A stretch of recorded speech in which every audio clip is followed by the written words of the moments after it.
Well, welcome everybody. Happy 50th. Oh, you said thank you to that. That's good. Okay. Yash was talking about some bad news, and I'd like to start with some bad news because you already know some of it.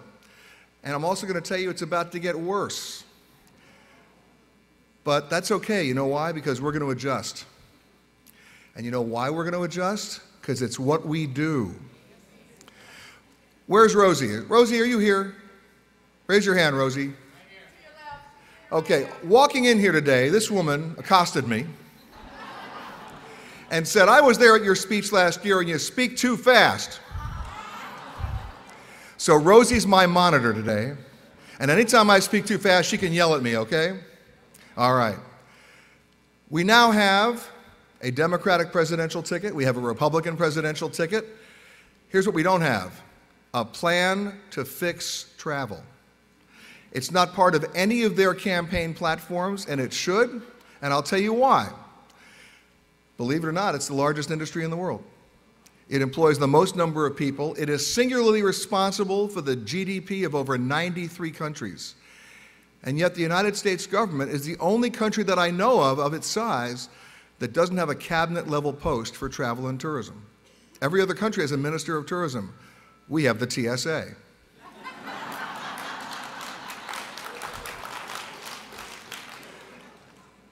Now, that's the bad news, but now let me tell you the worst news. The worst news is this. Today is September 4th. In 11 days, almost every airline in this country is going to start parking their planes. They're going to cut capacity almost 16% on domestic routes. Continental Airlines is going to park 70 planes. American is going to park more than 80. United is going to park more than 100. Midwest Airlines, a very nice airline based in Milwaukee, is cutting 1/3 of their entire fleet. And what does that mean to you? Well, you already know how bad the summer was. You were all stuck in the center seat next to the two sumo wrestlers, weren't you? Weren't you? Yes. So what does that mean? Well, I get angry at manufactured terms. Let me give you a manufactured term. You may have heard it in the last 3 or 4 months, and trust me, it is manufactured. Staycation. How many people here are staycators? Well, we'll change that. One person in the back of the room. She's staycating now. It's interesting how we look at the numbers. Over Memorial Day weekend, the AAA said, because of high fuel prices, there'll be fewer Americans on the road, fewer cars. Well, they got it wrong. There were fewer cars on the road, but they didn't count the number of people in the cars. We adjusted. The entire Clampett family was out there with Granny strapped on the roof in the rocking chair. You know why? Because we adjusted. When the going gets tough when it comes to travel, we adjust. Why is that? Because it's in our cultural DNA to travel. My parents, your parents, traveled basically waiting for the Nina, the Pinta, and the Santa Maria to arrive. We don't travel that way. We travel every chance we get because we think it's our birthright. Guess what? It is our right to travel, and we're not going to let anybody mess with that. Having said that, let's run some numbers here. There are 524 airports in the United States that offer commercial service. But in about 2 weeks, you're going to see a lot of airports lose about half of their flights when these airlines start cutting back. What does that mean? We're talking, in some cases, 59%. And at the same time, and you know it because you've been out there, when it comes to flying in America, we become what? The land of the fee. Not the land of the free, the land of the fee. Now, call me nuts, but it wasn't that long ago when the airlines would lose my bags for free. Why would I want to spend $50 to have them lose them again? It's nuts out there. So what do we do now? We adjust. However, let's face it, just because your bag has wheels on it doesn't mean it's portable. It means it's transportable. And in the last couple of months, I'm not making this up, and I understand this comes under the term of adjusting, people have tried getting on planes with their dead grandmother in their bag, with the drive shaft of a BMW, with a stuffed moose, but it was on wheels. We can adjust better than that.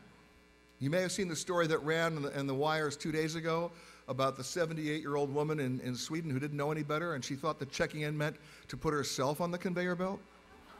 And she actually went down the conveyor belt with the luggage. And as Jay Leno joked, right, her bags arrived, they lost her. But we have to adjust. So the word staycation is really a manufactured term, and it means nothing. And, you know, Yash was just talking about the euro. Let me tell you a story. I'm working on a piece right now for NBC. It'll be airing in the next 2 months. It'll be a 1-hour special on Dateline. And nothing pertinent to what we're talking about today, but it took me to Paris because we're doing a piece that's going to tell you, a 1-hour special, for the first time, what really happened 8 years ago when the Concorde crashed outside of Paris. And it's not what you think. So, of course, in order to do the story, we had to go to Paris. And when I got to Paris, every single hotel there was sold out. By guess who? Americans. Wait a minute. And I went to the lobbies of these hotels, and all the Americans were there in the lobbies doing what? Complaining about how expensive it was to be there. And so I asked them, surely you must have known what the exchange rate was before you booked this flight. Well, yeah. But you came anyway. Well, yeah. Why? Because we felt if we didn't go this year, we'd never go. There's an underlying desperation out there, which I understand and I embrace, because the word later is not in my vocabulary either. Every time you use the word later, you either don't do it as well or you don't do it at all. So there better be a good reason to go now, because the word is now. However, were they there for the 16 days they were there for last year? No. They were there for 7 days. They adjusted. We adjust in many different ways. What's a recreational vehicle? Isn't that a gas tank with 4 wheels? Am I right about that? Anybody here RVers that want to admit it? Okay, there we go. Okay. You liars. Okay. Interesting story about RVs. RV sales are down 20%. What a surprise. I got a better surprise for you. RV rentals are up 22%. And why is that? Because if you rent an RV, you're not buying, if a family of 4 is not buying 4 overpriced airline tickets. They're not suffering through the airports. They're not staying in 2 different hotel rooms every night. They're not eating out every night. Even if gas was $10 a gallon, you're in better shape. With one caveat, you got to like the other 3 people in the RV. But we adjust. And that's really what it's all about.